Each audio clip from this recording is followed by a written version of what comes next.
Komisi 3 DPRD Bali mengusulkan kepada pemerintah pusat untuk membangun jalan tol Trans Bali Nusa Tenggara Nusra. Namun usulan tersebut diharapkan dikaji terlebih dahulu karena sangat berdampak terhadap masyarakat.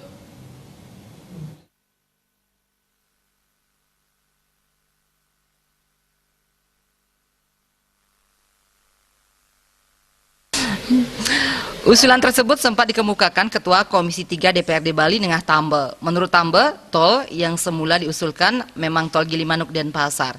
Jika dinilai terlalu pendek dan tidak menarik, tol Trans Bali Nusa Tenggara bisa menjadi alternatif baru karena memudahkan akses pariwisata serta barang dan jasa. Sementara akademisi Iwayan Parwato menyatakan, usulan tol Trans Bali Nusra sangat baik. Namun usulan itu perlu dipikirkan kembali, terutama efek yang ditimbulkan ketika tol itu ada dan bagaimana pengaruhnya terhadap masyarakat. Ia menambahkan tol Denpasar Singaraja juga wajib menjadi perhatian khusus saat ini karena manfaatnya lebih dirasakan masyarakat Bali. Perlu dipertimbangkan aspek sosial, aspek budaya, dan aspek ekonomi. Itu yang paling perlu kita perhatikan.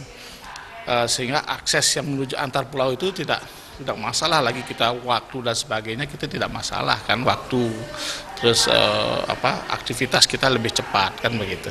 Untuk saat ini kalau saya pikir ini, jalan tol Denpasar Singaraja itu sangat penting karena kalau kita ingin membangun distribusi kawasan itu, pemerataan kawasan itu harus kita gulkan dulu gitu.